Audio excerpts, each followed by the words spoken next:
Okay, what happened if you met Indians on the trail? For most of the trip west, people traveled through land that Indians lived in. There were many different tribes such as the Blackfoot, Cheyenne, Pawnee, Crow, Sioux, Bannock, and Shoshone. Some of the Indians were friendly and some were not. All of them were surprised to see the big wagon trains moving slowly across their lands. If you met friendly Indians, you could trade with them. You would give them things they wanted, and they would give you things you wanted. One thing all the pioneers wanted was moccasins. These were soft but strong shoes made of deer or buffalo skin.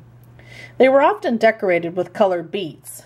The Indians wanted cloth, red paint, glass beads, and metal fishing hooks. You can see here he's got some moccasins and some fabric to trade with.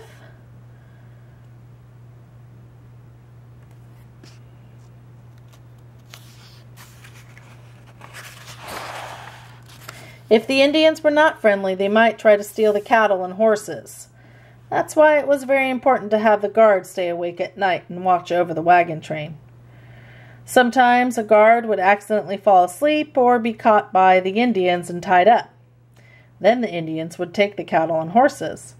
Often the pioneers could pay the Indians for the cattle to get them back. This was called paying a ransom. Sometimes a group of Indians got very angry that all these strange people were crossing their lands, so they would fight with the pioneers. When that happened, all the wagons would form a circle. Younger children would usually lie down inside the wagons so that they wouldn't be hurt during the fighting. Then everybody who knew how to use a gun would help out.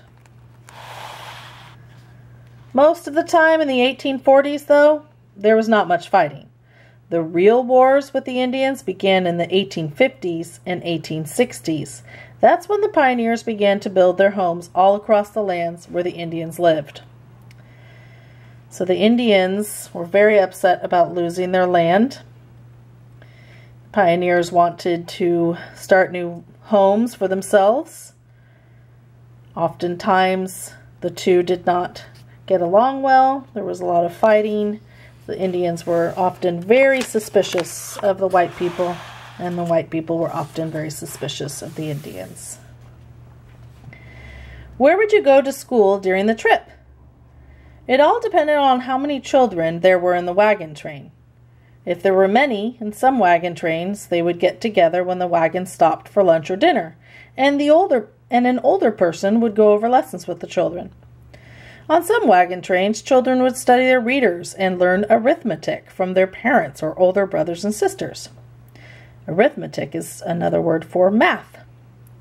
Many families were able to bring a few books with them in their wagons so that you could practice your reading. Some people said that the whole trip was one great big school because you were learning new things every day. You might learn the names of flowers or animals you had never seen before.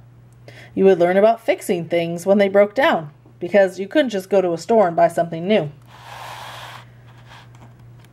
You would learn about cooking outdoors and tying up the animals so that they had enough room to move around and eat but couldn't run away.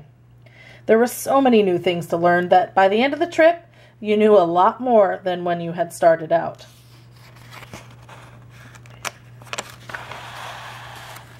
What chores would you have to do? Everybody worked very hard during the long days of traveling west.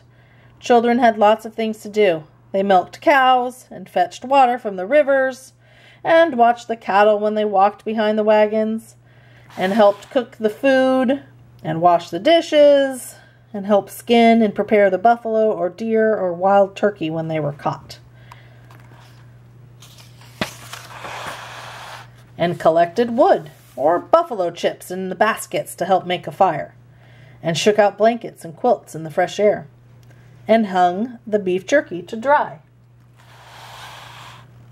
Some of it was hard work, some of it easy, but most of the chores were interesting because instead of living in a house, you were living in a covered wagon, and things had to be done in a new and different way. Could you have fun on the trip? If you like going places you've never been before, and if you like seeing things for the first time that you have only heard or read about, you would have a lot of fun, for there was something new to see and hear almost every day. During the day, there would be a chance to explore a little if you didn't go too far from the wagons. Then at night, after you helped with dinner and cleaned up the dishes, many interesting things happened. Usually there was someone in the wagon train who knew how to play a harmonica or a fiddle. Everybody would gather around and sing songs and dance. Sometimes you would sit by the campfire and listen to stories, maybe even a ghost story. And if the sun was shining in early July, the July 4th celebrations were something very special. Everybody prepared for days for an Independence Day party. Most people didn't carry an American flag with them on the trip, so they had to make one.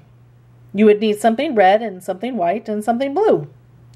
So you would look for just the right material. First, you would take a sheet for the white of the flag.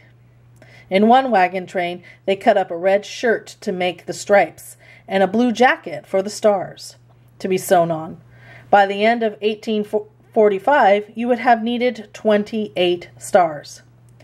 If you knew how to sew, you could help to make the flag, and before you knew it, Old Glory would be ready. Old Glory is what we call the American flag. There are 13 stripes on our flag. Those represent the first 13 colonies of our United States, and the stars represent the states. So when it said by the end of 1845, you would have needed 28 stars, that meant that by the end of 1845, there were 28 states. We now have 50, so almost twice as many. Then came the big feast. Buffalo and antelope meat, sage hens, a little bit like chicken, and jackrabbits.